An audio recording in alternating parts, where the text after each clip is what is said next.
Bonsoir. Ce que je vais pas saluer, on va faire l'appel. Guénaël Launay. Pouvoir à Guénaël Noël, Céline. Sylvie Ourmand. Thierry Feutlet. Ouais, parce que j'avais pu voir. Alain Chavannes. Pouvoir Marie-Hélène. David Naël. Chantal Princel. Viviane Loriot. Joseph Robert. Erwan Jiquel. Pascal Vianin. Michael Piel. Paul Rodriguez, pouvoir Yves Toussaint.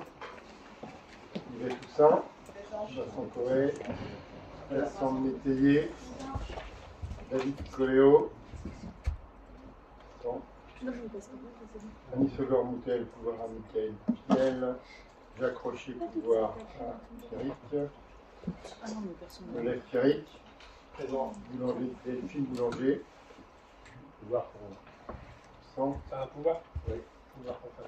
Fabrice. D'accord. Sophie Nicole. Pouvoir pour André Vidar.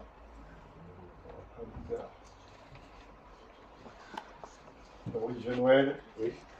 Gwen Guillaume, pouvoir à Christelle. Oui. Bruno Jiquéo. Oui. Donc, c'est un Carole, Bruno Jiquéo, pouvoir. Jean-François Guillard. Présent. Estelle Marcille. Yann Huel. Il arrive. Loïc Balac. Présent. Nathalie Gourmil. Présente. Sylvie Chedaleux. Présent. Michel Martin. Présent. Thierry Gué. Présent. Marie-Claude Wex. Présent. Gaël Stricot. Présente. Didier Hurtebise. Présent. Maurice Brault. Michel Berthet. Présent. Marie-Hélène Héry va arriver. Didier Thébault. André Boudard. Présent. Michael Legoué. Présent. Rosane Guégan. Présent. Céline Olivier. Présent. Denis Guyot. Présent. Et Jérôme Fablet. Et Marie Hervé qui m'a donné pouvoir. J'ai oublié personne. Jérôme pouvoir à Roselle. Pardon? Fablet. Jérôme Oui. Fablet. D'accord. Pouvoir Roselle. Ok. Donc il nous faut désigner un secrétaire de séance. Mon père. Gaël. Marie-Hélène est arrivée. Approbation du compte-rendu du conseil communautaire du 26 juin dernier. Qui a des remarques? Pas.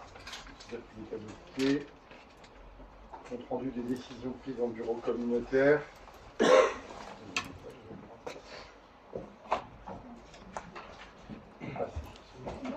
Donc il y a eu une séance le 26 juin et une séance le 3 juillet. D'accord. Vous avez vu. Bien, donc on passe à l'examen de l'ordre du jour. Donc le premier point, l'administration générale, donc bilan des sessions acquisitions. Vous avez toute la liste puisqu'on a obligation de le faire. Donc il y a 14 sessions et une acquisition avec la liste qui est jointe. Donc, il faut prendre acte qu'on vous a communiqué cette liste qui est le cas du coup. Problème particulier. Ressources humaines mises à jour du tableau des effectifs. Donc il y a à la fois des régularisations, des consolidations de ce que nous avions dit. Je regarde par exemple au niveau de la déchetterie, du fait de la fin de la prestation de service, et puis etc. Je ne vais pas tout vous lister. Si vous avez des questions, on peut y répondre. Alexis ou Luc sont là aussi pour compléter. Mais il n'y a rien d'extraordinaire. Le CST, à qui on a présenté ça, vas-y. Oui, j'avais une petite remarque. Donc, sur le tableau des effectifs du mois de juin, je crois qu'on était à 296 donc agents, qui correspondait à 262 ETP. Là, on passe à 264,7, soit 300 agents. Et il me semblait qu'au conseil communautaire de la GACI avait été acté le fait de ne plus faire de recrutement et de création de postes. Donc, voilà. Alexis, mais il y a tous les... C'est la transition entre les créations et après la suppression.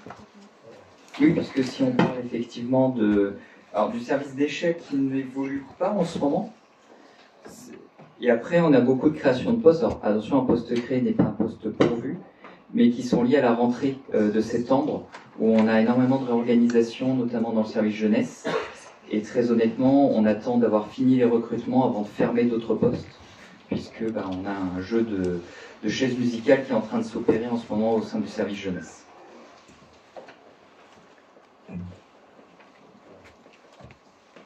Alors j'entends, mais les chaises musicales, normalement, ça n'augmente pas la masse salariale, donc ça serait bien qu'on ait avec les tableaux des effectifs l'augmentation éventuellement du volume de la masse salariale qui ne devrait pas augmenter.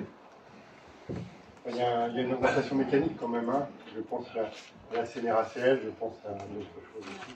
Ouais. Alors, il n'y a pas d'augmentation hors ce qui était prévu de la masse salariale. Ça, on pourra vous le donner puisqu'on a un tableau de suivi. Et vous verrez qu'on même en dessous. Ouais.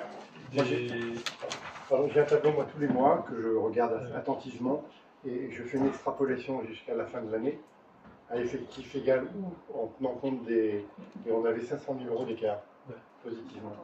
Mais je pourra vous les passer. De toute façon, on le fournira au DOM, comme ça, vous l'aurez, je crois que le prochain conseil, ça va être que novembre. Donc on le fournira au DOM à ce moment-là, il n'y a pas de souci.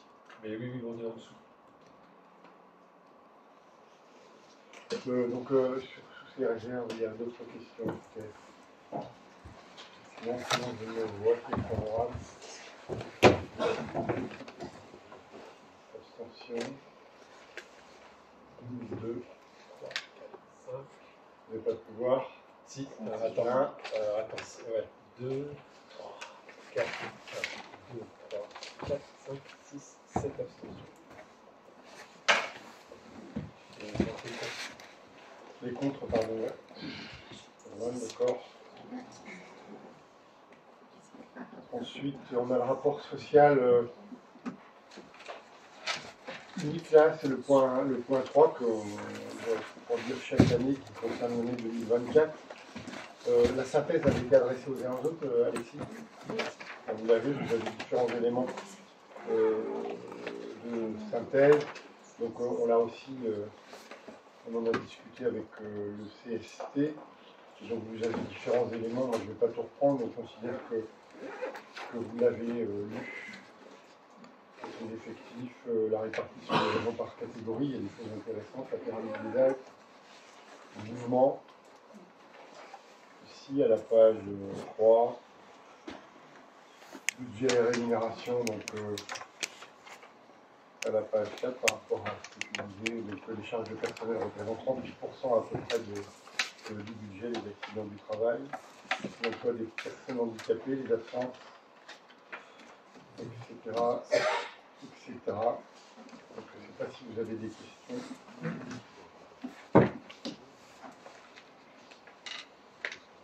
Non. Donc je mets aux voix qui s'abstient, qui vote contre. Donc, tout le monde est favorable. Ensuite, modification des tarifs du contrat engagement éducatif CE à 52 €, puisqu'il y avait un tarif pour les personnes âgées de plus de 18 ans, et compte tenu qu'il y a une limitation des horaires à 8 heures pour ces personnes-là au lieu de 10 heures pour le reste des agents, on a dit quel était le montant au tarif point. Je sais plus. Je suis désolé. Parce que moi je ne le sais pas non plus, c'est ce que j'avais noté dans la marge. Donc en tous les cas, on est à 52 €, un tarif légèrement inférieur. Comment? Forfaitaire. On avait déjà délibéré sur le tarif initial.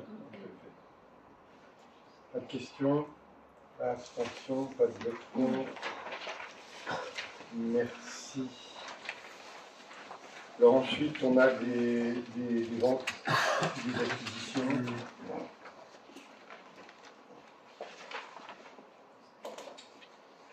c'est bon. Le premier point concerne le parc d'activité du Val Coric. Donc c'est le point 5, hein, ça concerne une vente de terrain à monsieur Damien Destock, hein, pour installer des paddles on dit, 5 terrains. Donc sur le parc, parce que c'est aussi pour satisfaire éventuellement des demandes qui ont été formulées par les entreprises pour des activités dans les ruptures de rythme dans la journée. Et puis parce qu'ils nous ont dit que les plus proches, il doit y en avoir peut-être un à Plouermel, Vannes, et les projets qui sont en cours, il y en a un au sud à Aller de mémoire et un autre au nord à Loudiac, il y en a à Rennes, mais tous les gens qui habitent à l'ouest de Rennes, ils ont fait une étude de marché. Je vais prendre comme Bréal, les Treffindel, tout ça, le fait d'aller à Rennes, c'est des fois plus compliqué que de venir par exemple la guerre en temps, ils sont sûrs de leur temps. Donc je vais lire des versus cette semaine, parce qu'ils voulaient se présenter, donc c'est 2 jeunes qui vont tenir cet équipement, ça va pas se faire tout de suite. Donc il y a un bâtiment, je pourrais vous le montrer si j'ai celle-là. Vous voulez faire circuler. Voilà ce que ça donne. Est-ce que vous voyez d'ici?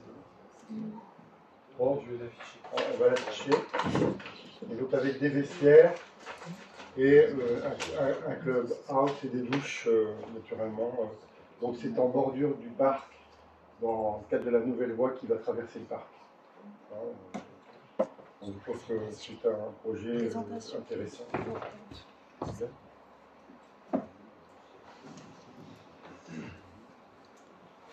ça qui était avec aussi. Alors on a vérifié une chose, c'est qu'il y a le respect des normes par rapport à de l'habitat, mais ils ne sont pas en bordure, puisque vous voyez là, c'est le point jaune en bas. Il y a 2 terrains sur la droite en bas. C'est marqué des stocks. 2 tocs, pardon. Et donc derrière, il y a des terrains à vendre. Derrière, il y a un merlon. Puisque si vous avez, moi j'ai vu ça l'autre jour, j'ai vu un reportage à la télé, où ils étaient installés en plein centre-ville, à côté d'habitations, et ça peut faire du bruit. Il y a de la résonance. Jusque-là, il n'y a pas grand risque. Il y a pas grand risque. Comment? Ça reste bruyant. Ouais. Donc voilà, est-ce qu'il y a des questions? Juste une petite remarque, parce que dans les ventes, dans les délibérations suivantes, on soumet une condition de 2 ans pour la construction, et pour cette délibération, on ne met pas cette condition. On l'a oublié, mais c'est dedans. On le fera systématiquement. Dans certains cas, il y a un cahier des charges de cession de terrain qui fait que c'est signé par l'acquéreur, comme ici. Ouais. Et sur certains parcs, il n'y a pas ce cahier des charges. Il n'y a pas ce cahier des charges de cession de terrain qui fait que, du coup, pour que ça soit inscrit quelque part, on le met dans la délibération. Ouais. C'est juste ça. Mais il y a bien les mêmes délais. Ouais. Bon, de toute façon, c'est intégré dans les compromis, on exige peu. Hein. Donc là, donc, est-ce qu'il y a d'autres questions? Oui, je me suis interrogé sur la compatibilité entre activité sportive et activité économique. Oui. Ça veut dire que c'est le règlement de la zone qui le permet? Comment se fait-il? Juste une question. Ça ne l'interdit pas, simplement, c'est le commerce de détail qu'on interdit. Mais c'est compatible. Ouais. Et puis, c'est pas mal de le mettre à cet endroit parce que ça satisfait aussi les entreprises. C'est juste une question. Ok, je me revois du coup s'il n'y a pas d'autres questions qui s'abstient. L'autre contre. Merci. Ensuite, c'est la même question. Donc, il y a une vente de terrain. Alors, on doit le voir, le restaurant. Là-bas, il est. Moi, je suis juste en haut. D'accord. Le deuxième de mémoire. Non, c'est le petit truc C'est quelle sous le couleur? assuré. Ah oui, d'accord. Ah oui, La brasserie. Ouais. Donc c'est dans la suite donc ce restaurant est actuellement installé à Gare Président, à Bellevue, en montant à droite. C'est un garçon qui a repris ça l'année dernière, donc il a des charges importantes parce que les murs ne lui appartiennent pas. Et il s'est dit, il a proposé d'acquérir, il a un projet d'investissement autour de 1,2 million, 1,3 million pour faire un restaurant là en bordure de la route à terme, puisqu'on est dans la nouvelle configuration du parc. Donc on a évoqué toutes ces questions d'ailleurs en commission économique, je le dis parce que lundi soir, et donc il y a eu des avis favorables pour toutes les propositions qui sont faites là ce soir. Donc c'est un jeune couple qui souhaite développer cela. On a en face le relais de Brocéliande, là vous le voyez, qui est un restaurant qui fonctionne, qui est avant à Saint-Marc. Le relais de Strasbourg, ouais, et qui s'est positionné à cet endroit. Et c'est surtout, il y a beaucoup de routiers à s'arrêter là. Ça fonctionne bien, encore plus quand la route. Il y a juste un problème de parking, il faudrait qu'il agrandisse. On lui a fait des propositions, mais il trouve que c'est trop cher. Mais bon, il faudrait qu'ils vont trouver. Donc pour le tramway, est-ce qu'il y a des questions? Non. Des abstentions, des votes contre? Non, merci beaucoup. Alors, parc d'activité des Boussards à la Gassie, on avait, si je me rappelle bien, acheté des terrains. Il y en avait un qui était dans qui appartient à la commune de la Gassie et qui était qui traversait la route départementale. Donc on le retire en fait de la vente parce que ça sert à rien qu'on l'acquiert. Donc on l'a ôté par rapport à la délibération que nous avions prise initialement. Donc c'est simplement un ajustement. Il y a des questions? Non, donc toujours abstention, vote contre, il n'y en a pas. Ensuite, parc d'activité de Beaurepaire, j'en ai déjà parlé peut-être ici, la centrale à béton est à Guerre, à la Dabonnière. La Dabonnière, c'est le parc d'activité qui est juste quand on sort de Guerre en allant vers Saint-Marc, justement sur la gauche. Et d'une part, c'est pas assez grand, mais surtout, il y a des habitats à côté. Et quand la machine fonctionne, ça fait du bruit. Et donc, ils souhaitaient se déplacer pour avoir un peu plus grand. Donc, on a proposé qu'ils aillent à Beaurepaire, puisqu'il n'y a pas d'habitat à proximité, ça les intéresse. Donc, c'est ce qui vous est proposé au prix qu'on avait défini pour ces parcs d'activité. Pas de questions? Pas d'abstention? Pas de vote contre? Merci.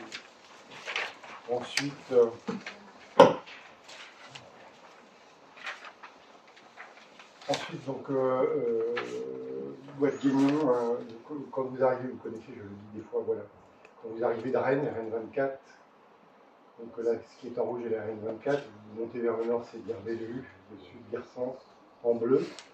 Il y a un terrain, j'ai arrondi 4 hectares, qui appartenait au groupement Super U, à l'époque où il y avait eu un projet. Donc on s'était manifesté à un moment, puis on n'avait pas donné suite, et puis il n'était pas forcément prêt. On a ressollicité le groupement Super U qui est d'accord pour vendre à la collectivité ce terrain. C'est une zone aujourd'hui en A8. Et juste devant, il y avait avant une maison qui appartient au conseil départemental, qui vient d'être détruite. Et donc ça fait que ça donne beaucoup plus de visibilité en plus au terrain en question. Mais ce qui vous est proposé aujourd'hui, c'est que nous le rachetions après une estimation des domaines qu'on avait eue en 2021 et qu'on a redemandé, mais on n'a pas eu de retour, mais à mon avis ça va être à peu près dans les mêmes proportions. Mais c'est pour qu'à titre conservatoire, et comme le groupement Super U est mûr, hein, j'ai une lettre de la part du groupement qui me propose cette acquisition au prix qui est indiqué, qui était le prix de l'estimation des domaines. Voilà pour faire court. C'est extrêmement bien placé. Et donc si d'aventure, j'ai déjà dit ça, mais je répète les choses, si d'aventure il y a des propositions, il faudra, et ce sera à mon avis plus facile, faire un giratoire, puisqu'on ne peut pas sortir directement sur la route départementale. Et on avait dit à l'époque que le giratoire, il faut mieux le prendre sur le terrain en bleu, plutôt que sur en face, où c'est un agriculteur qui a déjà cédé pas mal de terrain quand il y a eu la 4 voies qui a été réalisée, donc il est un peu véhément, ça a été un peu compliqué, difficile pour lui. Et donc, du fait de la vente de la maison, ça permettrait, s'il y avait un échangeur à faire, de le faire sur ce terrain, qui est dans la bande des 100 mètres, et qui peut être utilisé à des fins de réalisation de giratoires ou d'activités liées à l'activité autoroutière. Par exemple, une station-service peut se faire sur cet espace. Et pour l'instant, il est au département. Voilà ce que je peux vous dire. Ouais. Est-ce qu'on a une idée de combien le groupe Span Ouest l'avait acheté ce terrain à l'époque? Je n'ai pas ça sur les yeux. Je sais pas. Pas 455 000. Combien c'était on était pour diviser le truc. Je vais me rappeler. 11 euros. Je pense qu'il l'avait acheté moins cher, non? Ouais, 10 euros, 10 euros. Ça inclut à l'époque les indemnités de l'exploitant. Ouais. Donc là, il y a un exploitant qui n'a pas de... C'est un bail précaire. Même pas d'ailleurs, il n'y a pas de bail. Et donc j'ai une lettre, je ne sais pas si je l'ai là, où ils nous disent que, je l'ai fait ici, le document Super nous dit que... Ils disent que vous devez attirer notre attention, d'accord. Il est important de préciser que nos terres n'ont jamais été mis à leur disposition. Cette exploitation est donc réalisée sans droit ni titre. Mais donc a priori, on en a discuté, j'ai eu moi les exploitants, il n'y aura pas de problème s'il faut libérer les espaces. Ouais, on était à peu près dans cette affaire. De l'autre côté, moi je me souviens, on achetait le terrain du Val-Coric quand on était acquéreur du Val-Coric Ouest, l'unité d'éviction comprise, on était autour de 3,50 € du mètre carré.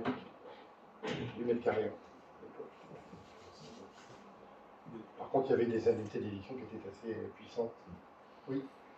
Cette surface, si on l'acquiert pour une zone économique, est-ce que dans le cadre des démarches du PLUI et de la loi ZAN, c'est du foncier, cette surface sera imputée à la commune de Guerre, ou alors sera imputée dans l'enveloppe qui sera consacrée à l'économie on en discutera au niveau de la communauté de communes, et donc viendra avec des limites si on enlever de n'avait l'enveloppe pas un foncière projet sur le dans reste. l'année. Elle est déjà économique. Ouais. Oui, elle est déjà. On en avait parlé d'ailleurs la dernière fois. Dans le recensement qui a été fait, ça a été pris en compte. Elle y est. Ça touche pas Dans les NAF en fait. Au niveau du MOS, elle Oui, est déjà elle est déjà. Ouais, elle est déjà elle est dedans. Oui, c'est là qu'il y avait le projet supérieur. Ouais, c'est ça. Donc, C'est un lui, projet. c'était déjà existant, donc du coup, voilà, c'est pas une extension. Et dans le SCOT aussi. Ouais, mais avec des limites éventuellement pour le scope dans le futur. Ceci étant dit, c'était effectivement le lancier de l'époque de Carentoire qui devait faire un deuxième magasin là, puis ça n'a pas été possible parce qu'il y a un supérieur à Carentoire, un autre à Pléran, et il doit y en avoir un aussi à Plermel. Ouais. Et donc ça avait un peu hésité, et je me souviens aussi, quand on était passé en CDAC, le conseil général s'était gouré. Je pensais que c'était l'après-midi, alors que c'était le matin, donc on avait été retoqué en CDAC. Voilà. Et si Oui. les acheteurs n'ont pas justement leur CDAC, Ben ça, s'il y en a des potentiels acheteurs, c'est leur mais problème. ça sera dans le contenu de vente aussi, donc on risque de se retrouver aussi avec un terrain. Ça dépend ce qu'on y fait. Ce sera CDAC que si c'est Ouais. commercial. Ouais. Si c'est de l'activité industrielle, t'as pas besoin de T'as pas le CDAC, c'est s'il y a un. Voilà, c'est ça, c'est obligatoire à partir d'un certain nombre de mètres carrés. Et ça peut être toute autre chose. Et puis après, si c'était le cas, c'était de prendre aussi de responsabilité. On m'expliquait que quand une enseigne veut s'installer à un endroit, en général, ben, la concurrence se manifeste. Mais au bout d'un moment, ça s'éteint, parce que s'ils se manifestent à cet endroit, quand il y a un autre projet ailleurs, ben, ils font la même chose. Donc ils se neutralisent d'une certaine façon. Mais bon, on n'en est pas là. Ok, donc qui s'abstient sur cette personne? Contre, vote contre, vote contre. 2, il a pouvoir. 3, d'accord. Merci, Pierrick, tu vas prendre le relais, s'il te plaît.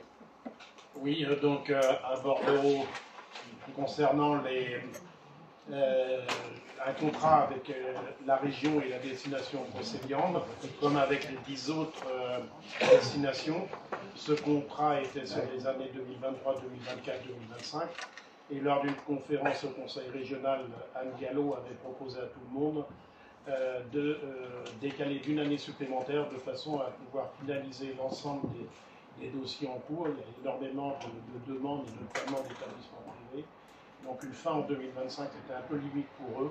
Donc le fait de décaler en fin 2026, ça permet déjà de dépenser toutes les enveloppes budgétaires.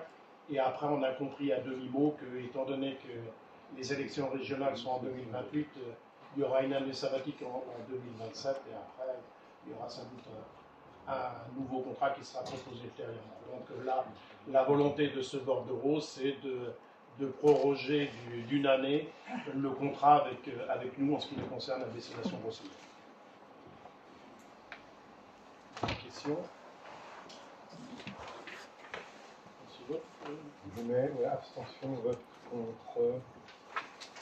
D'accord, merci, on poursuit.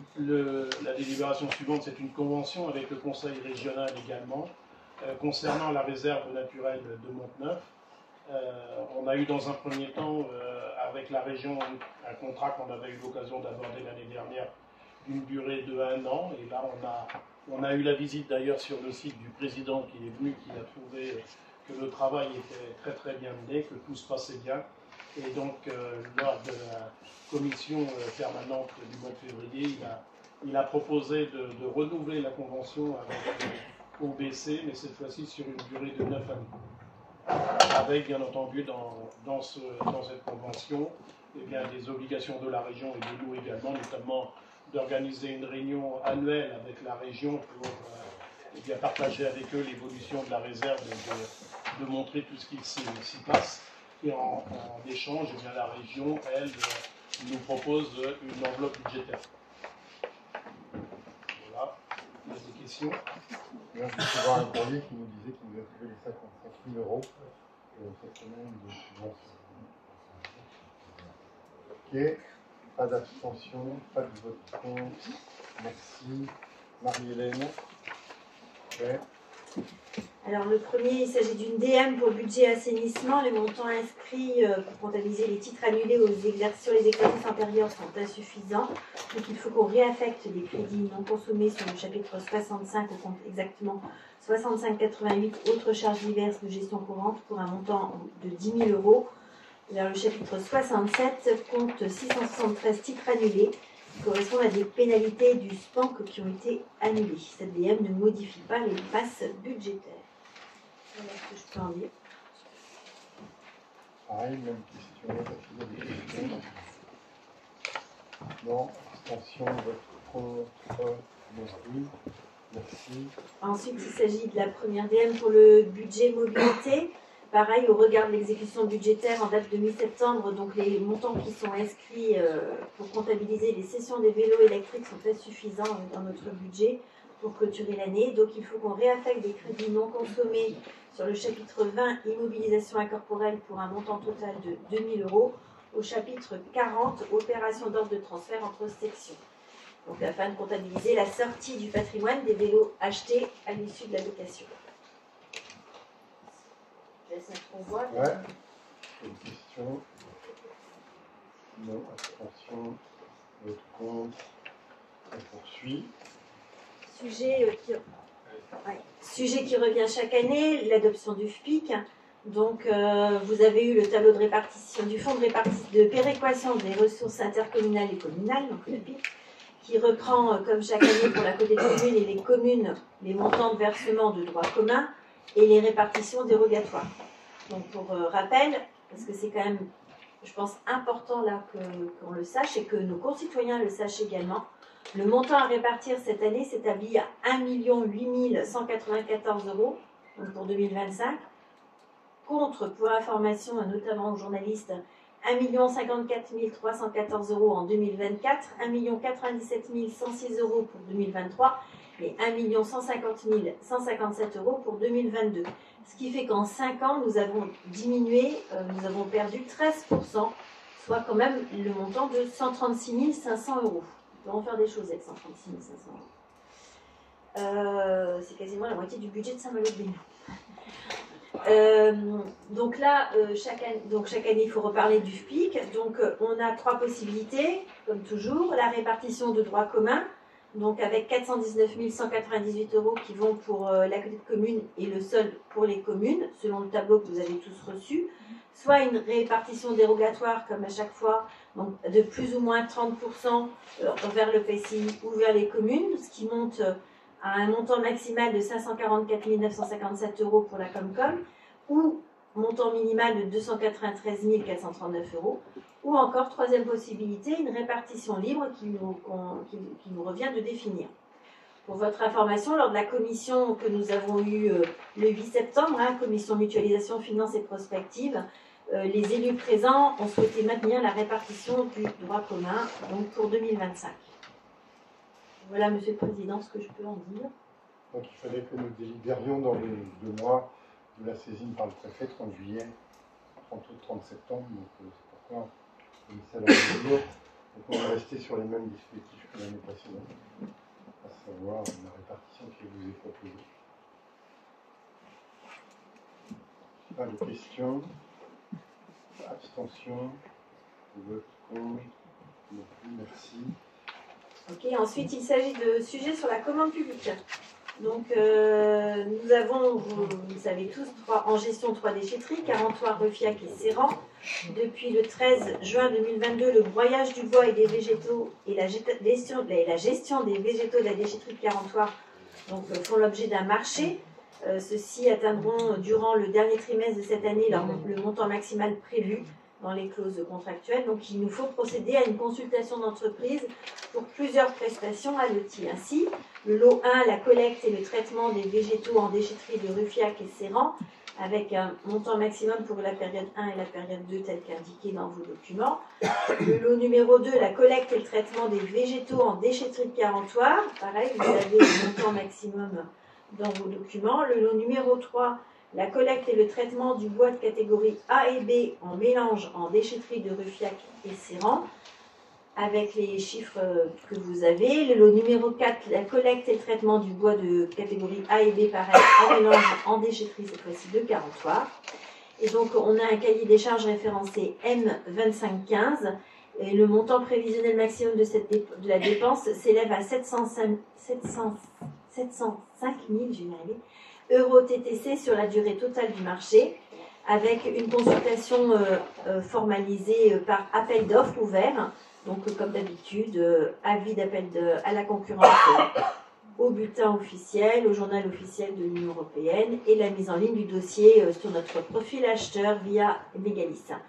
C'est un marché à noter qui est d'une durée donc de la date d'émission de l'ordre de service jusqu'au 31 décembre 2027, ce qu'on considère comme la période 1, et reconductible de manière express une fois un an, c'est ce qu'on appelle la période 2. Donc pour les critères, on vous propose 65% pour le prix et 35% pour la valeur technique, celle-ci étant elle-même décomposée en différentes choses que vous avez. Je me propose de ne pas reprendre tout. Question. Abstention, du coup je suis allé me voir, abstention, vote contre.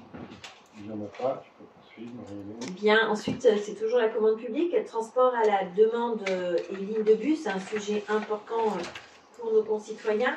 Donc là, les marchés relatifs aux lignes de transport arrivent à échéance en cette fin d'année, donc il faut qu'on reprenne ça. Donc pour le lot 1, il s'agit de la ligne de transport sur le territoire d'OBC. Ce qui est proposé, et Muriel a pu déjà nous en parler plusieurs fois, c'est de maintenir et renforcer la ligne de bus numéro 1 Gare-Ploërmel, qui est la plus fréquentée, avec des plages horaires de la ligne élargies à 5 allers-retours par jour, du lundi au samedi. Les horaires ont été étudiés par ailleurs pour assurer des correspondances avec les lignes de transport régional de Bresgau. de supprimer les lignes de bus 2 et 3, donc Malais-Trois-Guerres et Séran-Lagacy, comme on a pu en parler aussi dans différentes commissions, voire conférences des maires, me semble-t-il, en raison de leur très faible fréquentation, sachant qu'en parallèle, le service de transport à la demande sera étoffé et donc remplacera avantageusement les lignes de bus pour les habitants des communes concernées. Et puis sur le lot 2, c'est un transport à la demande, il est proposé d'ajouter des plages horaires supplémentaires aux 2 allers-retours par jour actuels, afin d'apporter davantage de souplesse aux usagers et d'assurer des correspondances avec les lignes Brest-Gau, vers Vannes et vers Redon. Donc, on ajoute 2 allers-retours le matin, un aller-retour autour de midi, 2 allers-retours l'après-midi, avec des plages horaires d'1 heure minimum sur le lieu de destination. Et donc, permettre à minima une correspondance d'un aller-retour aussi, avec les lignes Brest-Gau, vers Vannes et Redon. Donc là, la consultation des entreprises, elle est allotie de la façon suivante. Il y a un lot 1 avec le service de ligne de transport sur le territoire d'OBC pour un montant maximum annuel de 200 000 € hors taxes. Et le lot 2, transport à la demande pour un montant maximum annuel de 130 000 €. Donc le cahier des charges est référencé 2512 et le montant maximum de la dépense s'élève à 1 320 000 € pour la durée totale du marché en hors taxes.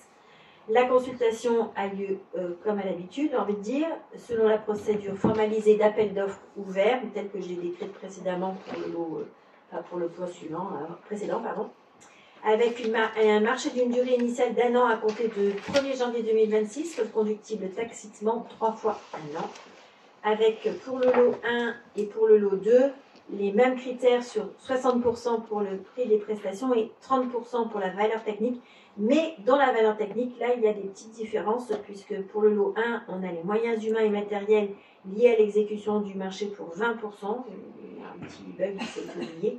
Tandis que pour le lot 2, ceux-ci font 15%, et la méthode et le suivi des réservations, qui est un sujet important, est à 15% également. Voilà, donc il y a plus de... D'ailleurs, ça colle pas parce que ça fait 40%. Si, ça fait 40%. C'est bon. Si, et donc, c'est 30% de l'autre côté, je me dis des sottises. Voilà. Donc, voilà. Je ne sais pas s'il y a d'autres questions, des remarques. Je laisse le président mettre au voix. Est-ce qu'il y a des questions? Abstention. Vote contre. Un vote contre. D'accord. Merci. Donc on passe au point suivant, Muriel Hervé, qui est en souffrance. Donc il s'agit simplement d'un transfert de référence. Le fonds de la ferme ne change pas, c'est ce qu'on vous dit. Hein. On attribue, comme ça avait été délibéré dans le passé, des aides financières aux covoitureurs. Et là, dans le cas de Blablacar, et donc c'est de transférer ces aides du fait de la modification des statuts de l'entreprise, de la société Communito SA à Communito Daily, c'est simplement une modification des statuts. J'en profite parce que tout à l'heure, vous savez que dans le cadre de la mobilité et de la prise de compétences mobilité, on a l'obligation de mettre en place un bassin, un comité de bassin, un comité de partenaires, pardon, de la mobilité. On les a retrouvés, on les a réunis tout à l'heure. Je mets d'abord au voie, je vais vous dire 2 mots de cela. Est-ce qu'il y a des questions? C'est juste une formalisation, hein, qu'on nous a sollicité de faire. Est-ce qu'il y a des abstentions, des votes contre? Non. Juste sur la desserte du TAD jusqu'à Plermel, donc on discutait de ça tout à l'heure. Il y a 145 trajets de TAD en moyenne par mois en 2025.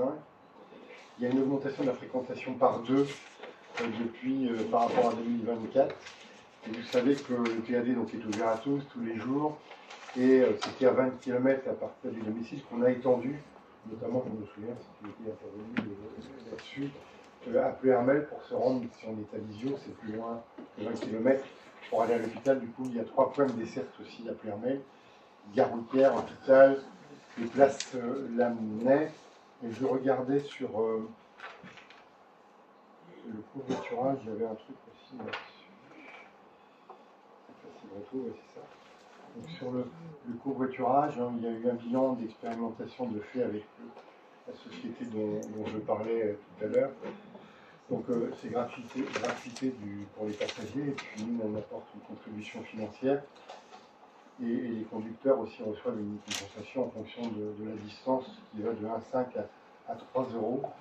Et on nous dit ici que dès le mois de lancement, 40% de trajets en covoiturage ont été, plus de 40% de trajets en covoiturage ont été réalisés. Et il y a eu 43% d'augmentation sur la même période de mars à juillet entre 2024 et 2025. Ça signifie que partout, là j'ai les chiffres ailleurs, ça progresse. Donc ici chez nous, plus 40%. Et à GMVA qui est à côté, à Vannes, plus 85%. Donc je pense que c'est une bonne stratégie. C'était intéressant, sauf qu'on avait peu de monde tout à l'heure à la réunion, à quelques usagers et des représentants des transporteurs.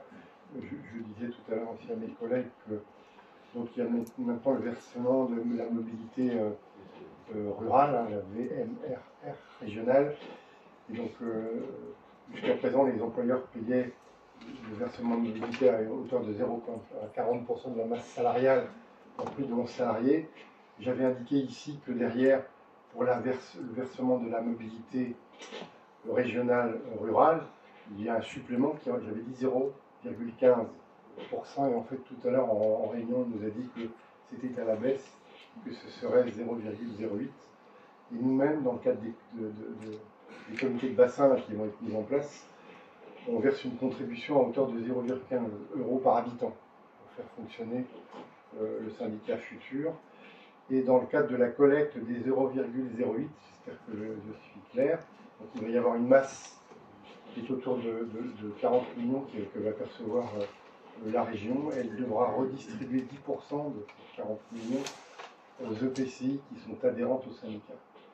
Et si on fait des opérations en commun, alors nous on est sur le bassin avec Redon et Ploermel, si on fait des opérations en commun, il y aura une bonification aussi du reversement par la région. On était en réunion tout à l'heure, il y avait un représentant de la région qui nous a expliqué tout ça, pour vous donner des indications toutes fraîches. Oui, donc pour préciser, donc le TAD, ça a été augmenté en volume kilométrique. Oui. Et c'est ouvert sur Ploermel. Oui, ça avait été, ça nous avait échappé, ça, et on l'a intégré. Avec 3 arrêts desservis à Caen. Notamment à l'hôpital, c'était par rapport à l'hôpital qu'on avait réagi. Donc ça, c'est réglé, depuis juillet. Ouais. Non, moi j'en ai 3, on va vous dire. La multimodale. L'hôpital, moi j'ai gare routière, l'hôpital et place Lamennais. Place Lamennais. Voilà, c'est ça. Moi je ne l'ai pas là-dessus, mais les 3 points de dessert depuis le 15 juillet. Si, c'est ça. Gare routière, ah oui d'accord. L'hôpital et place Lamennais, c'est 3.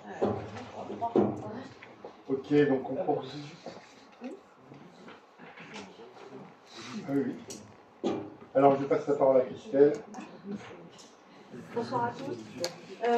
Donc vous dire que nous allons parler du rapport d'activité de l'espace autonomie santé Est-Morbihan. Une convention avait été signée, rappelez-vous, avec l'association en 2022 déjà pour la mise en œuvre de permanences de proximité. Elles ont lieu donc à Guerre-Séran et aux maisons des services et à Malétroit dans les locaux de l'espace autonomie. Il y a eu là tout dernièrement, j'ai eu le plaisir d'assister à l'Assemblée Générale du 8 juillet. Et donc ils ont présenté évidemment leur rapport d'activité 2024. Et comme nous avons la chance d'avoir la présidente à nos côtés, je vais lui passer la parole. Elle souhaite vous faire un petit point sur le rapport d'activité.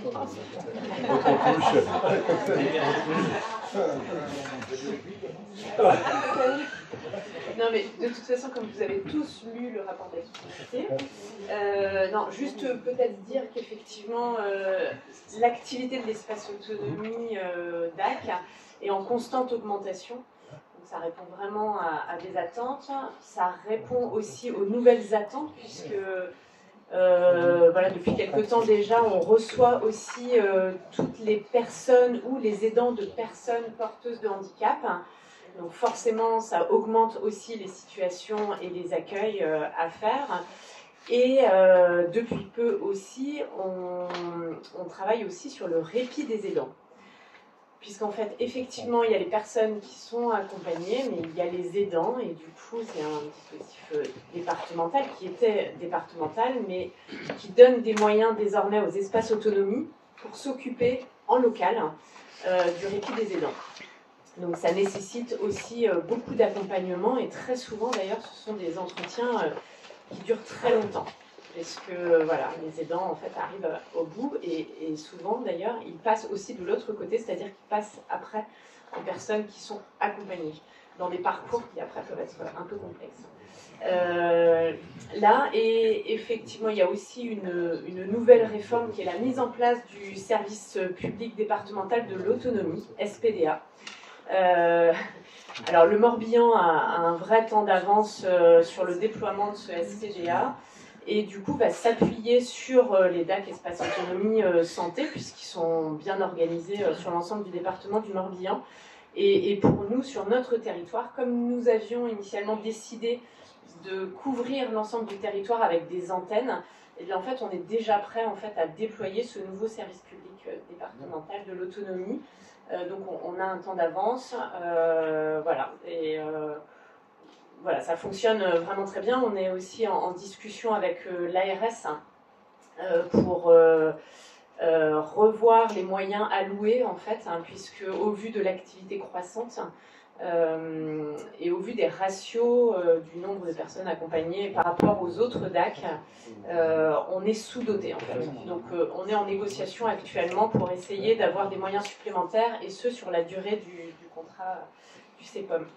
Donc c'est plutôt positif. On a la chance aussi d'avoir une équipe stable depuis le début de la mise en place, et même avant que ce soit sous statut associatif. On n'a aucun mouvement de personnel, ce qui est très facilitant aussi dans les accompagnements. Donc il y a un bon suivi. Donc voilà, et je reprécise à nouveau que si on a une qualité de service comme ça, c'est aussi parce qu'on a la chance d'être accompagné financièrement par les 4 PCI. Et que c'est le seul DAC en France qui est accompagné financièrement par les EPCI. Ça nous permet d'être au plus proche en fait sur le terrain, sur un territoire qui est très rural, donc d'être au plus proche des familles. Donc voilà. Et si peut-être sur les permanences, il y a une demande en fait d'avoir des permanences sur l'Agacie. Comme on n'a pas de moyens supplémentaires, on ne peut pas ouvrir de nouvelles permanences, donc on va redéployer les permanences et notamment alterner entre la permanence de guerre et celle de l'Agacie. Voilà, donc ça ne change rien en termes d'accompagnement, mais c'est juste de resituer sur le territoire et permettre voilà, des permanences au plus proche des habitants. Voilà, je ne sais pas si vous avez des questions. Les sollicitations de nombre, c'est intéressant quand même. Vous regardez le nombre de... Alors, vous avez dans le rapport d'activité le nombre de sollicitations, ouais, et puis le détail par commune. Ouais. Voilà. Et tout ce qui est fait aussi en termes d'animation territoriale, qui se mesure beaucoup moins, en tout cas statistiquement parlant, mais voilà, travailler sur des sujets très prégnants, et notamment sur les ruptures de parcours. Quand une personne sort d'hospitalisation, qu'on n'a pas de solution à lui proposer, on travaille en fait sur tous ces circuits-là en fait, pour qu'il n'y ait plus de rupture de parcours. Donc voilà, on travaille en concertation avec l'ensemble des professionnels du territoire. Voilà, je ne sais pas s'il y a des questions. Il y a une porte d'entrée unique, et plus ça va, plus elle est identifiée, mieux elle est identifiée. Et là aussi, on a une vraie chance, c'est qu'avec ces nouveaux locaux mutualisés, il y a l'espace autonomie, il y a la CPTS, il y a le CLS, le CLSM. Donc en fait, les professionnels, quand ils viennent, voilà, ils peuvent se tromper de porte de bureau, mais ils sont directement réorientés. Et du coup, la discussion se fait aussi entre tous. Donc voilà, c'est une initiative qui est saluée aussi par l'ARS en fait, et qui démontre bien en fait l'intérêt de travailler en concertation. Donc c'est très positif. Quelque chose à ajouter, Esther ? Non, plutôt abonder évidemment en ce sens, et surtout évidemment pour chaque élu que vous êtes dans la salle, bien garder en tête que vous avez une solution sur le territoire pour les personnes en situation de handicap. Vraiment, ça doit être instinctif aujourd'hui de pouvoir leur dire de venir directement au DAC ou à l'espace autonomie pour la prise en charge. On n'a plus besoin de se déplacer jusqu'à Vannes à la MDPH. Ça, c'est vraiment une grande avancée. Mais notre population ne le sait pas encore suffisamment. Et bien, il est bien de continuer à diffuser ce message parce que ça leur apportera une aide de proximité qui simplifie quand même les choses que d'aller faire 3 quarts d'heure jusqu'à Vannes là-bas et que ça devient vite compliqué. Donc, je compte sur vous pour passer ce message, vraiment. Parce que je trouve que pour échanger avec la population, ils n'ont pas encore suffisamment cette adresse en tête, finalement. C'est toujours MDPH qui ressort, alors que nous, on a l'espace autonomie, et donc enfants, parents, grands-parents, enfin voilà, toute la famille peut s'adresser. Voilà. C'est tout ce que j'avais sur le sujet. Le président a peut-être... Enfin, sur ça, c'est un premier accueil, en fait, pour les familles ou les personnes. C'est vraiment un premier accueil. C'est pas l'espace autonomie qui va régler l'ensemble des problématiques pour une personne en situation de handicap, mais elle va pouvoir aiguiller sur les différents dispositifs, permettre d'ouvrir les portes. C'est un facilitateur, en fait. Donc, voilà. Mais le rapport est très intéressant à lire. Hein. Il y a des qualités, comme tous les rapports qu'on a aujourd'hui, d'activités qui sont très intéressantes. Donc, on considère qu'on a tous pris acte de cette communication. On passe au point suivant, Van Nina et Simone. Oui, voilà, le Van Nina et Simone. Déjà, donc 3 ans qu'il était à notre disposition, j'ai envie de dire. Je ne vous rappelle pas de ce qu'il reprend, tout est écrit sous vos yeux, mais bon, uniquement vous reparlez des thèmes d'orientation, des sensibilisations qui sont faites auprès de la population. Là aussi, on est sur de l'aller vers, donc de la prévention concernant la violence sexuelle et sexiste, de la vie affective, sexuelle, des genres, ou encore même des droits de façon plus large, parce qu'elles peuvent répondre à toutes ces questions. Aujourd'hui, ça va s'arrêter. C'est une expérimentation nationale dans laquelle nous avons voulu participer, jouer notre part et apporter de l'information à la population. Pour autant, donc, la convention s'est terminée en 2024. C'est bien celle-ci donc, qui est annexée à votre bordereau et c'est celle sur laquelle on va se positionner. Nous avons reconduit pour 1 année parce que la préfecture c'est une expérimentation, ils sont en train de se mettre en ordre de marche ou en tout cas de questionner les territoires qui seraient intéressés. Donc vous avez bien compris que voilà, c'était sans doute un peu compliqué pour eux. En tout cas, on avait validé 1 année. Donc 2025, on a remis ça, on arrive déjà à la fin de 2025. Et puis en 2026, se re-questionne ce sujet, mais pas pour nous, parce que le van, il part sur 2 autres territoires. Par contre, il pourra sans doute être souhaitable, mais on reviendra vers vous, de travailler peut-être une permanence avec le CIDDF, parce que les questions sont toujours là, le sujet est toujours présent, enfin les sujets, j'ai envie de dire. Donc voilà, on reviendra vers vous pour travailler ça. En attendant, là, ce qui est demandé ce soir vers vous, c'est de... prendre acte de voilà. Donc là, je passe la parole au président. Ok, est-ce qu'il y a des questions? Ouais, et l'avenant, ouais, à côté. Une prolongation, et on ne sait pas où ils iront et dans quel territoire. Si. Sur Arc Sud et Questembert Communauté. D'accord. Ok, est-ce qu'il y a des questions? Donc on prend acte de cette communication. L'accès au droit du Morbihan, l'approbation aussi du rapport d'activité 2024. Oui. Donc du coup, donc on rappelle effectivement qu'une convention a été signée avec l'association Accès au droit nord du Morbihan pour 23, 24, 25 aussi.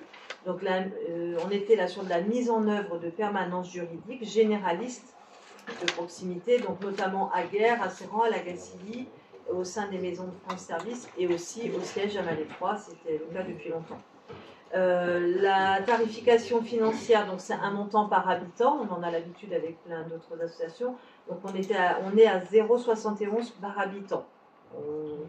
Voilà, il y a eu énormément d'entretiens, vous les avez sous les yeux, donc c'est inutile que je vous les reprécise. Et avec une présence quand même, on en parlait encore tout à l'heure, vraiment auprès de tous les services, notamment des services OBC, pardon, notamment le service POP avec la petite enfance, auprès de la vie sociale, auprès de France Service. Enfin, vraiment, on peut les avoir auprès de nous sur tous nos dispositifs. C'est donc très intéressant. Ils participent aussi aux portes ouvertes qui auront lieu bientôt d'ailleurs sur les journées France Service. Et là aussi, ils apportent toujours des informations nécessaires à la population. Il y aura une soirée du droit. J'en profite de leur faire un petit peu l'information parce que c'est bien d'y accéder. Là, le sujet, c'est comprendre les bases de la succession. Donc, ça avait été travaillé par nos agents et avec eux. Et donc, il y aura un atelier là-dessus, autant que je vous donne tout quand même, le mardi 7 octobre à Lagacilly. Mais c'est pour vous dire que vraiment, ils se rendent disponibles de façon j'ai perdu le mot. C'est pas grave. En tout cas, vous avez compris qu'on était sur tous les sujets. Oui, voilà, merci Jean-Luc. Sur les sujets transversaux. On va y arriver, 3 devrait être pas mal. En tout cas, on ne pourra pas se passer de ce genre de service sur nos territoires. Il y a une efficacité évidente auprès de la population et donc on poursuit en ce sens. Ce soir, on vous demande de effectivement, encore une fois, prendre acte du rapport 2024, mais je vais laisser le président parce que je sais aussi qu'il s'est entretenu dernièrement avec leur président. Donc, c'est intéressant de voir les sujets qui sont traités, le travail, les violences conjugales, etc. C'est vrai que c'est un premier, comment dirais-je, il débroussaille un peu les situations. Et après, j'ai reçu, moi, le président avec le coordinateur sur le secteur, donc en remerciant du travail qu'il faisait, parce que moi, tous les échos que j'ai, à la fois en termes de contenu et en termes de qualité de l'accueil, sont remarquables. Et donc, il faut que nous poursuivions. Donc on sera amené, je disais à Luc, à ma partie à se reprononcer parce que sur le plan budgétaire, ils sont un peu courts. Peut-être qu'on augmentera, on proposera d'augmenter le budget de 2026, la participation par habitant. C'est aujourd'hui de 0,71, mais ce n'est pas une augmentation dans des proportions importantes. J'ai plus ça en tête, mais en tout cas, ils se satisfont aussi de la qualité eux-mêmes qu'ils ont, de l'accueil ici avec les différents collaborateurs qu'on a dans les structures communautaires. Ça se passe très bien, le courant passe très bien, ils sont complémentaires, d'autant qu'il y a d'autres permanences aussi, et des fois, tout ça, ça se recoupe, et ça permet d'avoir une information complète. Voilà, donc on reviendra sur le financement plus tard. Donc je passe la parole à Sylvie désormais. Ah pardon, on ne vote pas, c'est une communication. La subvention. Ah non, la subvention, elle n'est pas non. Pour moi, ça n'y était pas. Non, la commune sur la participation financière, le montant pour 2024, mais on ne vote pas le montant 2025. Non, on ne vote pas. Non. Non, il faut procéder au versement de la subvention 2024 si ça n'a pas été fait, ce qui m'étonnerait. Mais on ne vote pas le 2025, 2026, pardon. Ah, 2025, ils ne nous ont pas demandé. Il faut qu'on ait le bilan, on va réajuster en fonction de ce qu'ils nous diront. C'est bizarre d'ailleurs que 2024 a déjà 2025.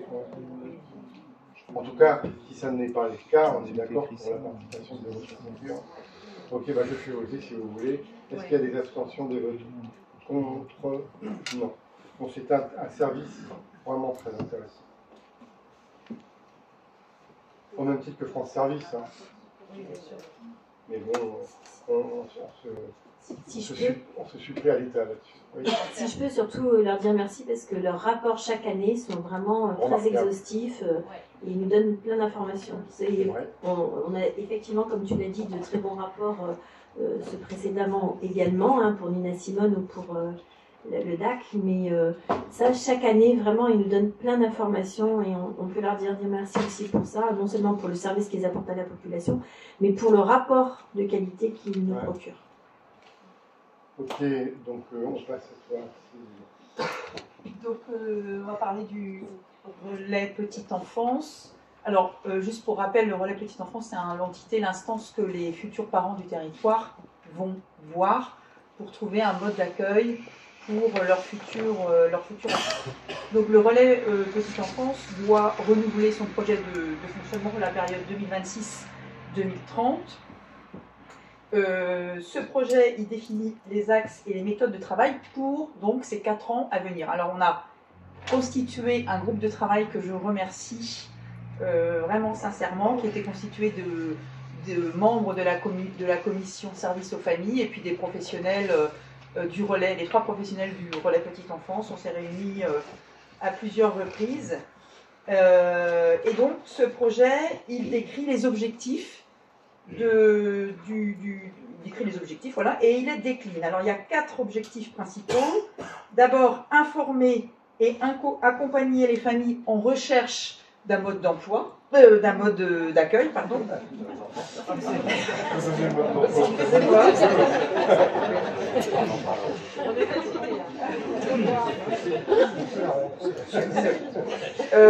Accompagner la relation employeur-assistante maternelle, soutenir et prendre soin des professionnels parce que certaines sont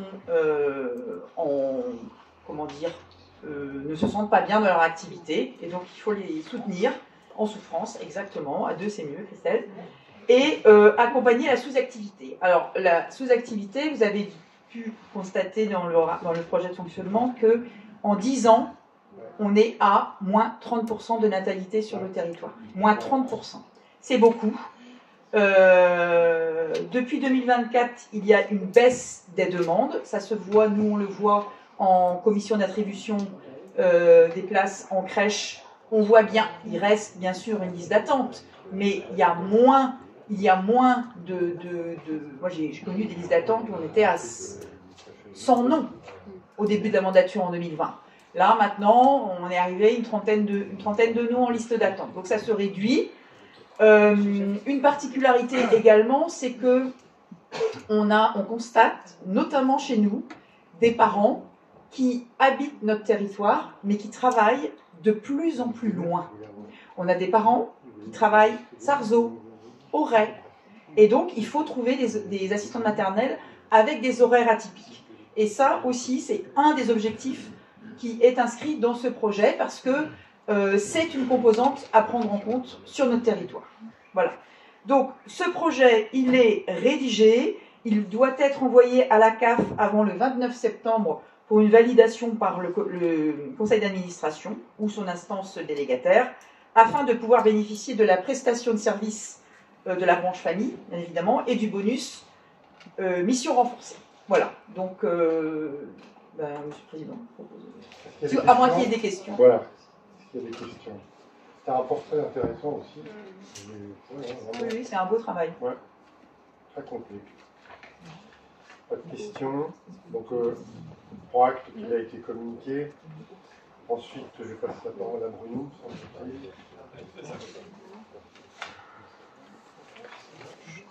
Ça va ? Bien.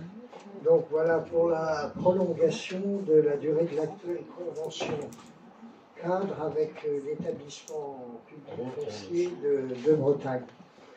Donc l'EPF a engagé donc, la rédaction de son 4e PPI, sachant que le PPI numéro 3 avait été signé entre l'EPCI et l'établissement public foncier de Bretagne le 22 septembre 2022. Donc là, le PFB a engagé la rédaction de son 4e PPI, valable pour la période 2026-2030, qui devra être approuvé prochainement par son conseil d'administration et entrer en vigueur le 1er janvier 2026. Une nouvelle convention cadre sera ensuite à définir sur la base d'une réflexion sur l'évolution du territoire et de ses enjeux, en tenant compte des orientations retenues au 4e PPI, plan pluriannuel d'investissement de l'EPF. Il est cependant matériellement impossible de conclure cette nouvelle convention avant l'entrée en vigueur de ce 4e PPI. Donc l'EPF Bretagne a délibéré le 1er juillet 2025 pour prolonger jusqu'à la signature d'une nouvelle convention cadre de 4e PPI et au plus tard jusqu'au 31 juillet 2027. La durée des conventions cadres signées donc sur le 3e PPI, dont celle qui avait été signée le 22 septembre 2022. Donc, une nouvelle convention cadre devrait être conclue avant le 31 juillet 2027 en déclinaison du 4e programme pluriannuel d'intervention de l'EPF. Donc voilà, pour vous résumer aussi, il y a eu un dossier en 2024 avec l'EPF Bretagne qui était à Augan. Voilà. Donc, merci Bruno. Voilà. Ouais, pour la commune de Augan. Donc c'est... Du coup, est-ce que tu as connaissance, Bruno, des nouveaux objectifs du prochain PPI? Alors, donc le prochain PPI, donc, il va y avoir des cadres qui vont être à nouveau retravaillés par l'EPF, mais c'est toujours intéressant d'avoir une convention signée parce que, notamment avec le ZAN, il faudra, dans les centres des communes, dans le centre-bourg, dans les centres-villes, l'EPF peut être d'un grand soutien pour acheter des biens, des maisons, des immeubles, et sachant que les communes peuvent traiter aussi par le biais de cette convention de l'OBC, mais elles ont, les communes, 7 ans après pour rembourser. Et sachant que l'établissement public foncier de Bretagne peut procéder aussi à la dépollution des sites. Donc c'est toujours intéressant. Donc nous aurons prochainement les nouvelles mesures, mais c'est intéressant pour les communes. Mais c'est de savoir, du coup, justement, dans les objectifs, est-ce qu'il y aura des changements, et notamment pour s'adapter aux ZAN Alors voilà, donc nous aurons parce ça. Que, forcément, ça ne peut pas être la même chose que le précédent PPI. Non, ce ne sera pas la même chose. C'est pourquoi c'est en cours de réalisation et nous aurons prochainement donc des informations à ce sujet-là. Parce que dans l'avenant, il y a déjà quelques pistes qui sont notées, mais je voulais savoir si vous avez connaissance. Non, mais nous aurons encore, parce qu'ils doivent se réunir à nouveau pour travailler sur le sujet. Donc, c'est bon, il n'y a pas d'autres questions. Donc je me vois... Pardon. Juste pardon, donc il y a eu un seul projet sur toute la communauté de communes En 2024. Sur 2024, d'accord. Nous, on a eu des contacts avec eux, ils sont venus nous présenter le dispositif, je parle de la mairie. Et on se pose la question sur le portage foncier, notamment dans le territoire de Saint-Marc, en arrivant à Guerre, pour qu'on réfléchisse avec eux. Ils travaillent aussi beaucoup sur les centres-villes. Nous avions engagé une réflexion avec eux en 2023, mais nous n'avons pas donné suite. Mais on avait travaillé avec eux. Et c'est intéressant. Ce serait bien, dans le cadre de ce nouveau PPI, qu'il y ait aussi un axe sur les logements sociaux. Pour favoriser les logements sociaux. Voilà. Oui. Oui, c'est très juste. C'est juste parce il y a quelqu'un qui s'amuse à couper. C'est juste parce que, évidemment, avec les bailleurs sociaux, on voit que c'est de plus en plus compliqué. Nous en parlions donc l'autre soir. Et avec le PF Bretagne, il peut y avoir des projets dans les cœurs de communes, avec aussi des entités telles que Solia et d'autres porteurs, où la commune peut porter aussi. Et peut-être avec la collaboration dans le cadre du PLH, de la communauté de communes. Tu sièges, tu sièges au conseil d'administration de l'EPF? Non. On est représenté, l'Interco? Oui. C'est toi qui vas. Oui, c'est Jean-Luc. Je sais pas, il ne pas. Ça m'étonnerait parce que j'ai plus très feuille de représentation. Je suis pas sûre qu'on y soit. Je suis pas sûr parce que. Ah, je suis pas dans le théâtre, ça c'est sûr. Non, je suis pas sûre qu'on y soit. Non, non. Je crois que c'était. Non, non. Et sur le ZAN, moi j'ai appris que finalement, le PF n'intervient que sur de la densification, c'est-à-dire que il ne porte du foncier que si il y a le paramètre densification, c'est-à-dire toute extension n'est pas éligible au portage. Et c'est pourquoi c'est dans les centres, dans les centres-bourgs, dans les centres-villes, c'est surtout là-dessus. Ça me fait penser que on a fait une évaluation intermédiaire du PLH et qu'on a discuté notamment des logements sociaux. Donc on va ressolliciter assez vite ceux qui s'étaient manifestés pour voir où ils en sont en termes de disponibilité du foncier, si c'est toujours le cas, premièrement. Deuxièmement, on va ressolliciter, je dis ça devant les deux conseils départementaux, à nouveau Morbihan Habitat, pour savoir où ils en sont, parce que on n'a pas de retour concret, et on s'est dit qu'on allait envoyer un courrier collectif, le président naturellement, mais tous les communes concernées, pour relancer les opérations. On a eu un contact avec Iguillon Construction qui a abandonné en cours de route. Ils nous ont dit aussi que, en termes de logement social, Solidaire peut être un bon interlocuteur. Il faut que nous regardions cette question. Erwan.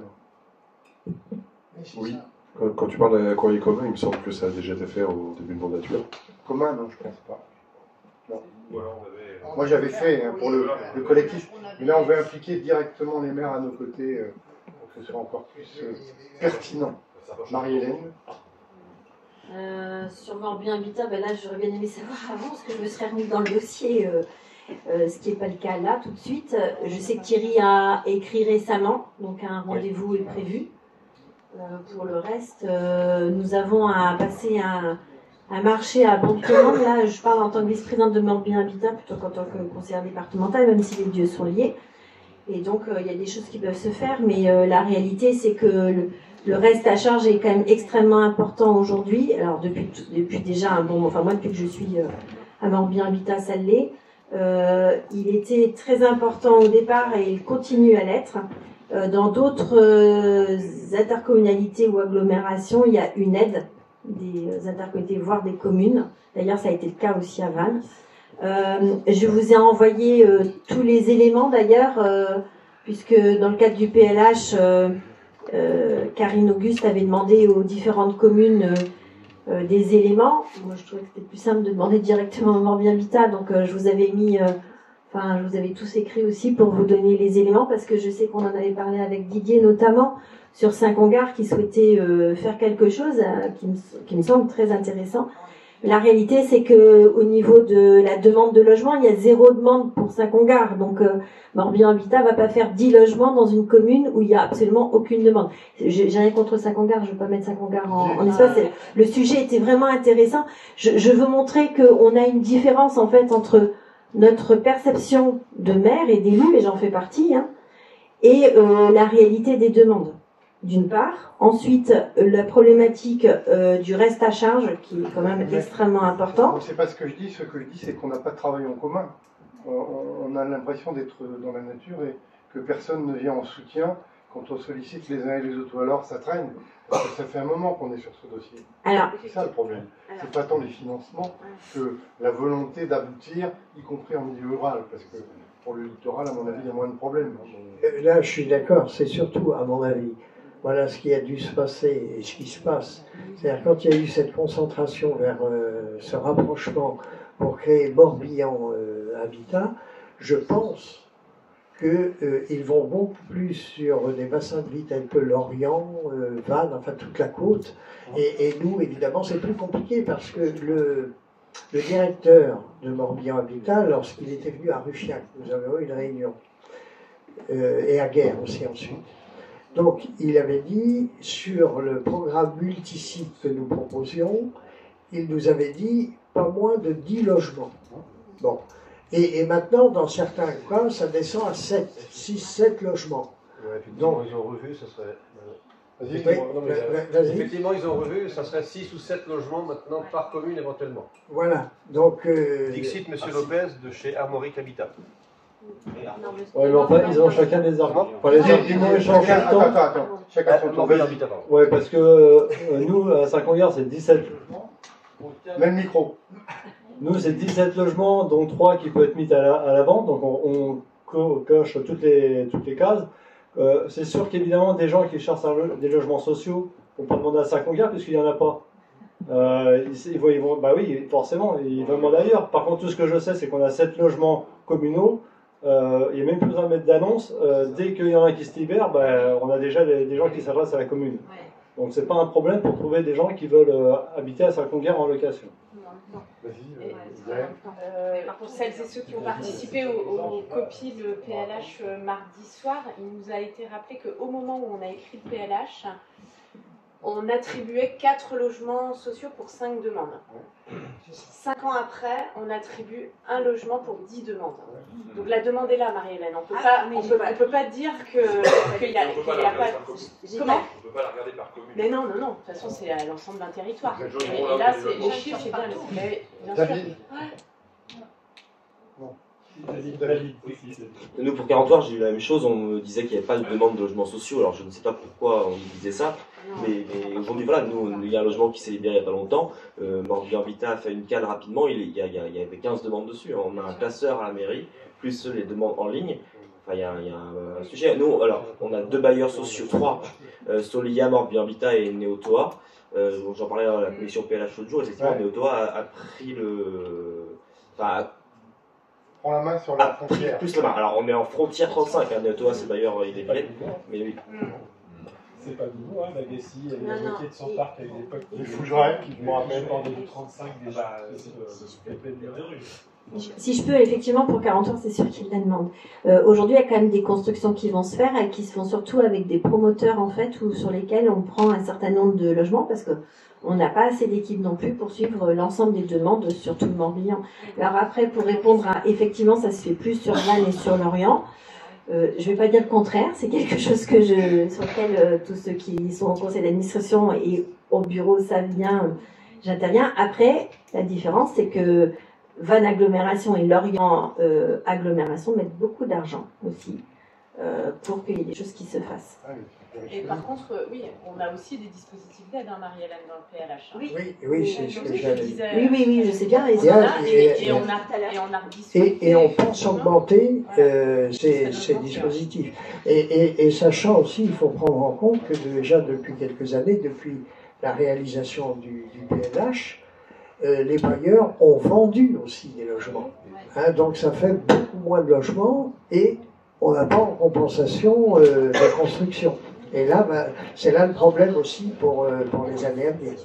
Alors sur ce sujet-là, c'est quelque chose que je remonte régulièrement aussi à Morbihan Habitat. Et il y a 3 communes qui sont particulièrement impactées, mais 2 un peu plus importantes. C'est Port-Carreau et Saint-Malo-de-Baignon qui ont fait énormément de ventes et sur lesquelles il n'y a pas de nouveaux lotissements. J'avais donné aussi tous ces éléments-là à l'ensemble des maires que vous êtes. Et il y a une autre mécanique, parce que nous, on a un programme de 30 logements. C'est-à-dire, c'est Nexity qui le fait, un promoteur privé, et qui renvoie ensuite au bailleur social qui est intéressé. Et donc, c'est une mécanique qui est de plus en plus courante. Est-ce qu'il y a d'autres questions? Marie-Hélène Morbihan Habitat aujourd'hui achète le foncier et elle viabilise ou demande à la commune de donner gratuitement le foncier viabilisé. Et en plus de donner de l'argent. Et demande à la commune de donner une subvention. Voilà. Ça dépend où. Si je suis transparente, ça dépend où. Et dans certaines communes, ça peut être Morbihan Habitat qui achète. Mais c'est à un prix défiant toute concurrence, quoi. Enfin, ce sont des équilibres à chaque fois très particuliers, en fait, qu'il faut voir. Et quand je dis, c'est vraiment en littoral où c'est hors de prix. Et là-dessus, en général, enfin, par exemple, un des exemples là, que je peux vous citer, c'est que pour que notre équilibre, parfois, nous, on revend aussi du foncier de ces communes où ça coûte très cher pour pouvoir après construire ailleurs et notamment en ruralité. C'est complexe. Alors ça se fait pas que sur le littoral parce que Morbihan Habitat est propriétaire depuis une trentaine d'années d'une parcelle sur carreau sur laquelle une partie a été aménagée. Sur l'autre, ils n'ont rien fait. Et lorsqu'on leur a demandé d'intervenir, parce que nous, on leur a demandé du micro collectif, donc en fait, pour rentrer dans tout ce qui se fait actuellement. Et la seule chose qu'on nous a répondu, c'est que ça allait être divisé en deux et vendu pour de la plus-value. Voilà. Là aussi, Erwan, toi tu as bien ça en tête parce que c'est ta commune, on en a déjà parlé tous les deux. De mémoire, tu avais demandé à pouvoir récupérer les terrains et ça avait été accepté.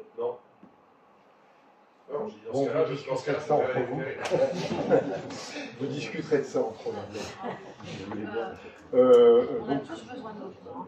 Quand même, on a tous besoin de logement sur nos communes, parce que quand ils viennent sur une commune, ils font le tour de toutes les communes autour. Hein. Les gens ne sont pas focalisés sur un espace. En réalité, ils cherchent un logement et ils font le tour de toutes nos communes. Et ils viennent physiquement dans nos mairies, donc on sait en fait que réellement il y a des demandes. C'est pas des études et des calculs à peu près. On le vit physiquement, hein, ces choses-là, tous les jours. Donc il y a vraiment besoin partout. Moi, je dis, c'est pas... Dans les centres plus, quand même, Christelle. Grande préoccupation. On a eu un déjeuner avec des chefs d'entreprise la semaine passée, les plus importants en nombre, je veux dire, sur le territoire, et c'est leur trois préoccupations, je vais déjà dire, logement, recrutement et mobilité. Mais s'il y a emploi et s'il n'y a pas logement, très difficile. Et d'autant plus que, bon, ils recrutent loin, certains font même des navettes de transport pour aller chercher les gens à Rennes. Miss Buffet le fait encore, et tous les jours. Mais le logement est vraiment une grande préoccupation. Donc on a un travail aussi important, nous, à faire. Je voyais un courrier qu'on a envoyé à un cabinet tout à l'heure pour identifier, on a identifié des propriétaires dans les communes, pour les solliciter pour faire un peu un état des lieux, pour réhabiliter des logements vacants. On en a un certain nombre. Et il y a certainement des parts de marché qu'on pourrait retrouver là, en centre-ville en particulier. Ok, donc on passe. Ouais, il faut que je mette au voix le renouvellement de la convention, enfin la prolongation de la convention. Qui s'abstient? Qui vote contre? Merci. À toi, Thierry.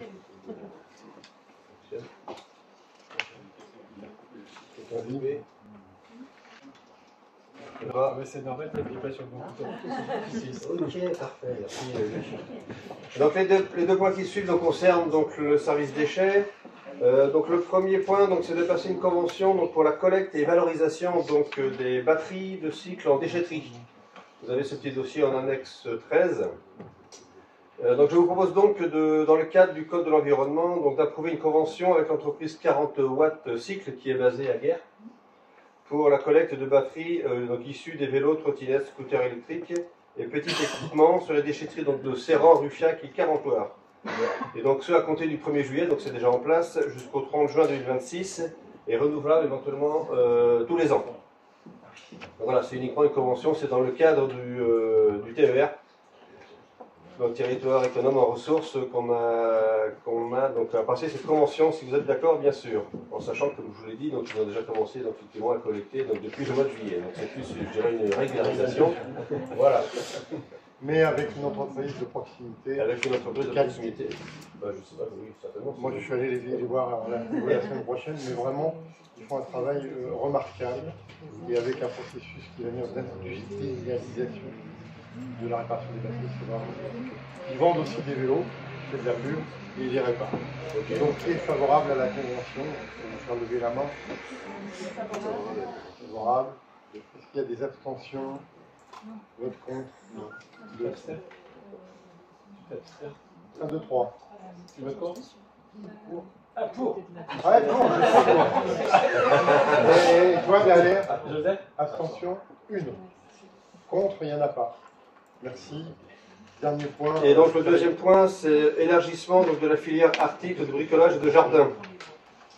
Donc le Conseil communautaire a adopté la mise en place d'une nouvelle filière, donc, qu'on appelle la REP, donc la responsabilité élargie du producteur pour les articles de sport et de loisirs.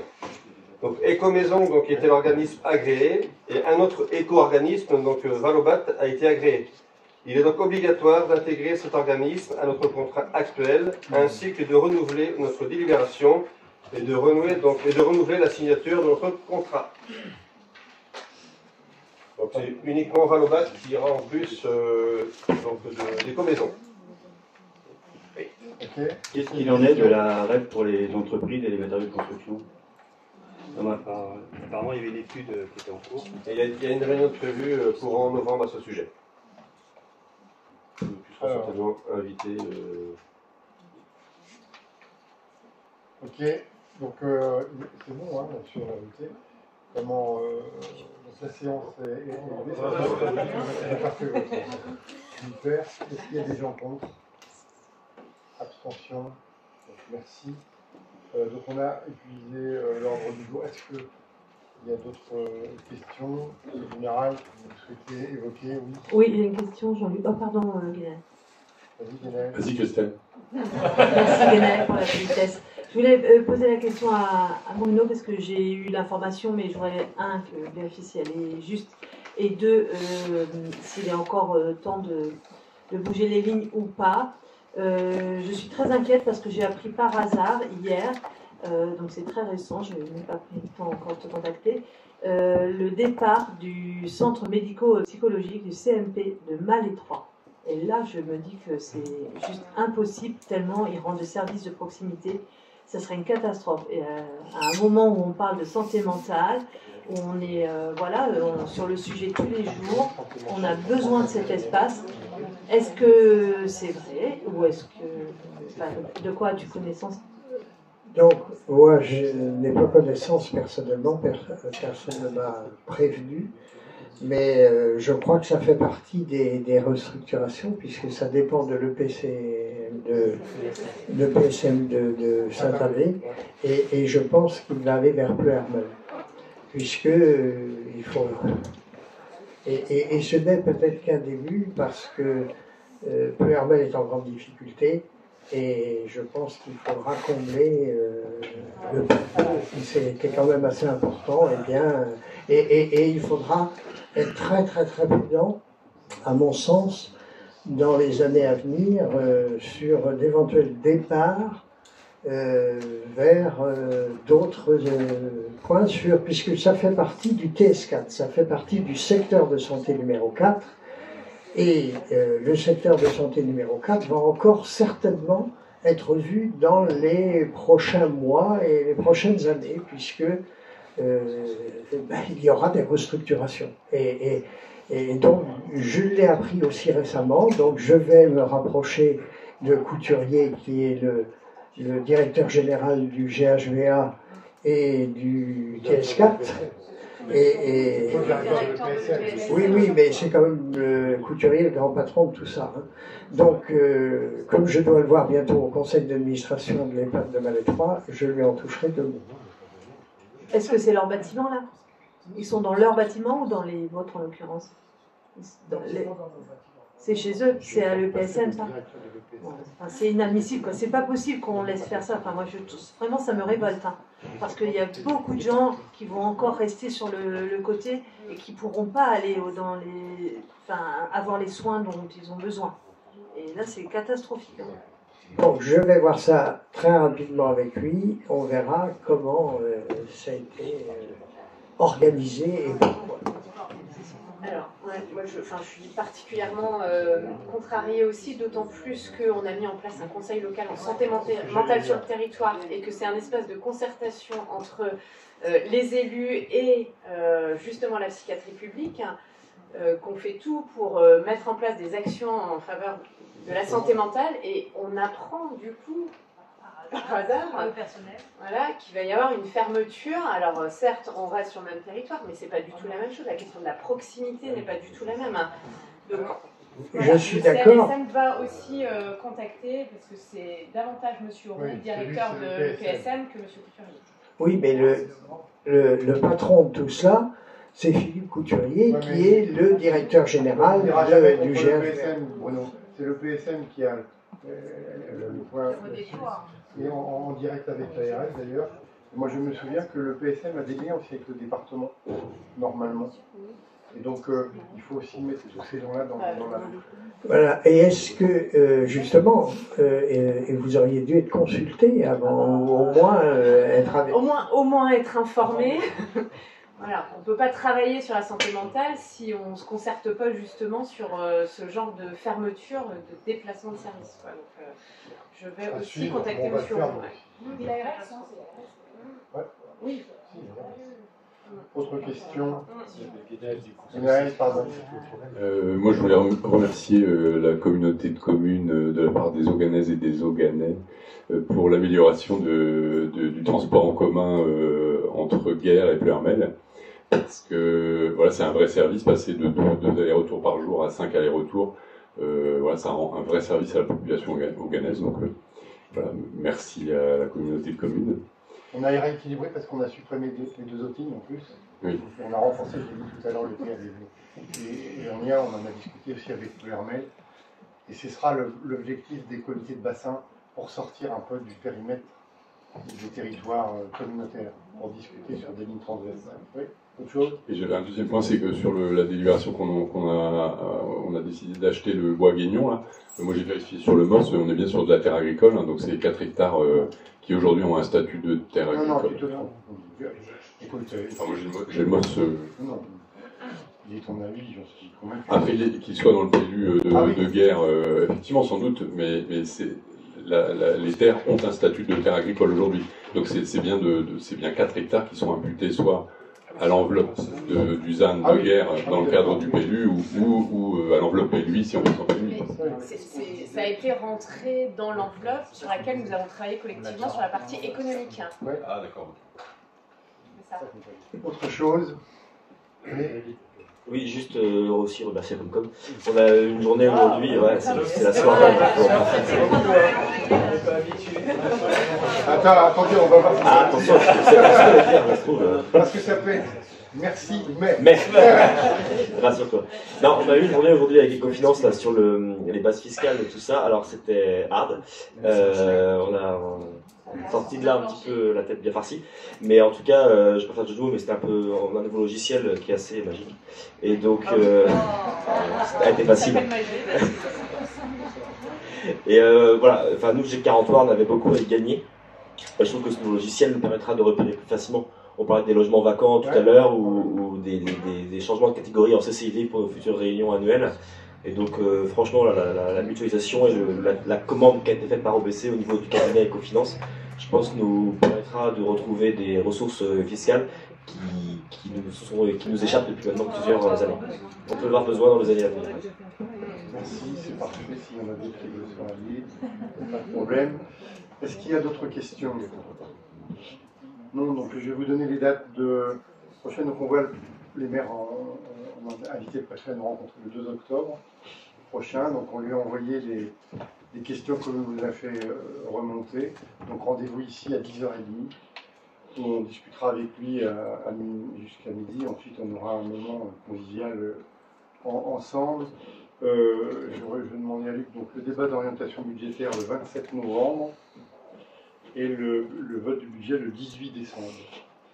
Or, comme cette année, avec une possibilité d'ajuster dans le cadre des nouvelles équipes le budget lors d'un budget supplémentaire l'année prochaine, en 2026, en fonction des orientations de votre cadre. Voilà, est-ce qu'il y a d'autres choses? Je remercie aussi tous les collaborateurs qui s'activent pour que ça fonctionne au mieux, la collectivité, notamment dans cette période budgétaire. Et puis, bonne soirée à tous.